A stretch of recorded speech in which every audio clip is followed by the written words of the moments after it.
Hello everyone, welcome back to another video. And today, we need to talk about Virginia. Illinois may not have gone our way, but as I said in that video, we need to look ahead. We need to go on to the next race, because at the end of the day, the world keeps moving whether we like it or not. So, Virginia it is. There's an election happening on April 21st that nobody is talking about. In fact, this election has gone really under the radar. But this election is about the congressional map in Virginia. The Democrats are trying to redistrict the state because of all the gerrymandering wars that are going on that started when Texas decided to gerrymander their state to try to protect a Republican majority in 2026. Obviously, this is backfired for Republicans because California ended up holding an election where they voted in favor of redistricting the map to even out what they did in Texas. Then you had states like Missouri and North Carolina and Ohio redraw to give Republicans advantages. So now Virginia is going to try and even it out by giving Democrats advantages. It's going to be a 10-1 map, and it needs to go through. It is time to start fighting fire with fire. I would rather fight primary battles every day with Democrats in states like Virginia, Illinois, and New York, because those are easier to win. It is easier to convince liberals to come over to our side than conservatives. They despise us. Liberals just have too much faith in the Democratic Party. That can change, and we're seeing it happen slowly but surely with certain things. I mean, we have some examples like Mondani and Juliana Stratton winning over the establishment candidate in Illinois. So yeah, this needs to go through because Republicans, I mean, also they need to be stopped. I mean, honestly, this regime has been going insane and needs to have something to effectively stop it. And Democrats need these seats to do that. The only thing is, since people aren't talking about it, it's not going as well as you think it is. Virginia is a blue state, but it's not nearly as blue as California was. Look at this. The pro-redistricting groups have outraised the groups fighting against it by millions of dollars. That's great. The thing is, there's been higher voter turnout in Southwest Virginia and in the rural counties. That is not good because those rural counties are the counties that vote red in Virginia, and they're obviously going to vote against this. So that is a problem. The Democrats, the voters, they need to start paying attention to this because I don't think this race is as foregone of a conclusion as it was in California. California is one of the most progressive states in the country. Virginia is a very bureaucratic establishment state. There's a reason why this state has been a red state until basically Trump came along. Obama won it, but Obama also won it by very small margins. So, yeah, it's something that needs to be paid attention to because we do know states like Florida are considering redrawing. And if they pick up 5 seats, you might be able to kiss the midterms goodbye. I mean, I still think the wave in 2026 is going to be so big that the Democrats would still win, but the margin's going to be close. So that's why you need to even it out. This 10-1 map needs to go through. And a lot of people will make the argument that this is undemocratic. And I'm not going to sit here and say it is democratic. But what are you going to do? It's the only way to preserve democracy. Are we supposed to just let Texas determine representation in D.C.? That's not fair to the people of Virginia. The people of Virginia want to send Democrats to Congress. There's many people in Texas who want to send Democrats to Texas. And now they can't do that because they were gerrymandered into red states. So think of this as the people of Texas getting some representation. It's unfortunate that people in Virginia are losing it, but Texas shouldn't have started this. The only way to preserve democracy is to fight back. This didn't happen in Germany. The Weimar Republic did not. The liberals and the SDP They did not put effort into fighting back, and look what happened over there. The Democrats aren't really doing that either here, so that's why we have to push them to do so. That's why we need to primary and have the right candidates.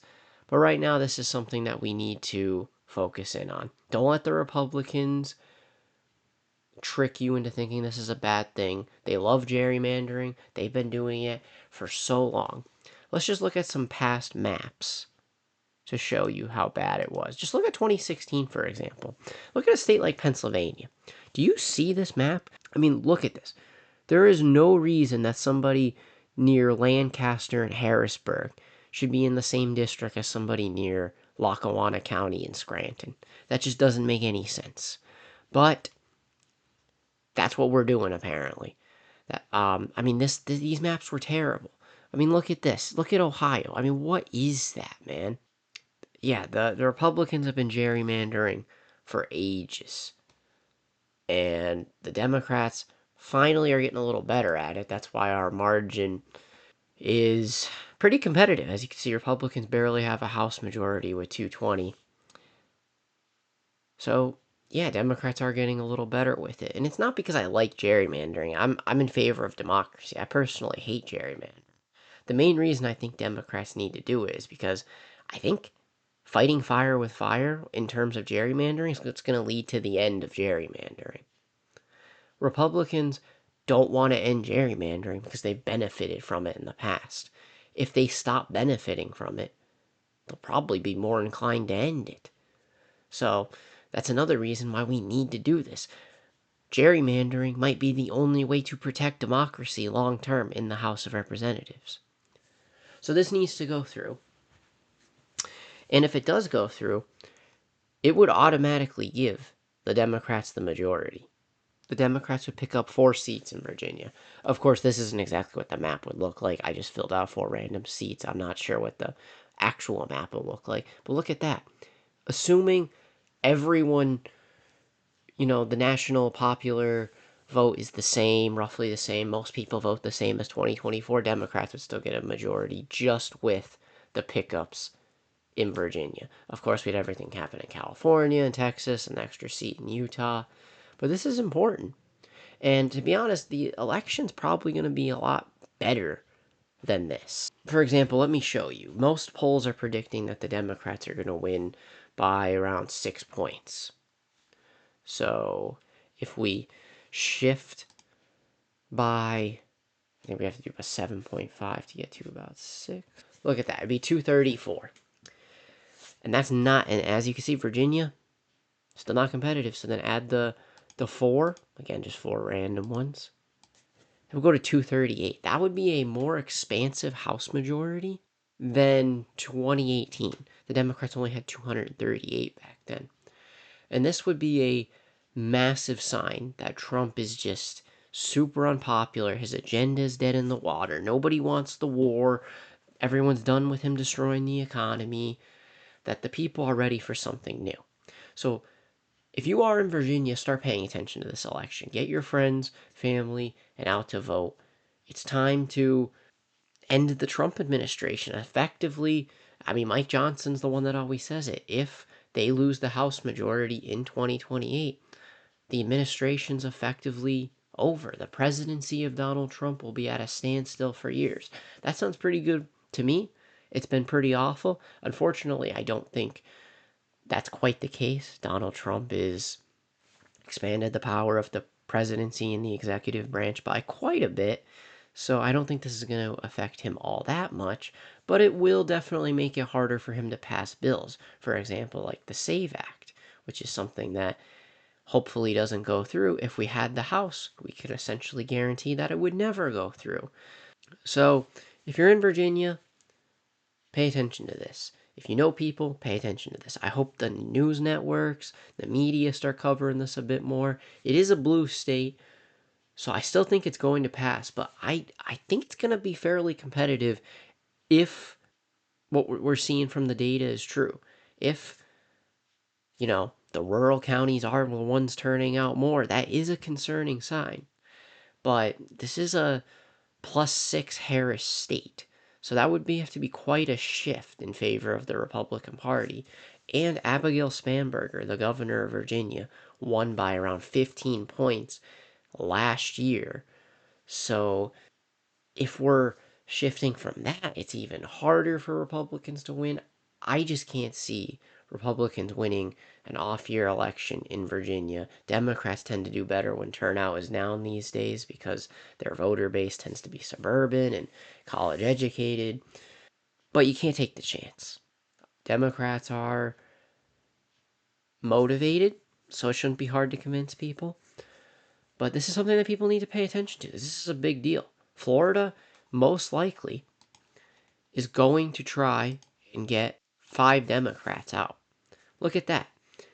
If Florida does that, the margin goes down to 233 for the Democrats. And then if Virginia doesn't, well, look at this then. Now the Democrats' majority is at 229. Getting a bit more narrow, okay? It's getting a little bit more dicey. 229 is not a bad majority, but if a few of these swing seats go bad, this can get dicey. So that's why the Democrats really need to start campaigning. They need to start setting up the operation, getting voters out, because this is an important election. We need to do well in the midterms. I know things didn't go our way in Illinois for the most part, but we can't just give up. The movement's far too important. The movement is bigger than our feelings, okay? So remain strong and do your part. It's all you can ever do. All right. I'll see you guys in the next one.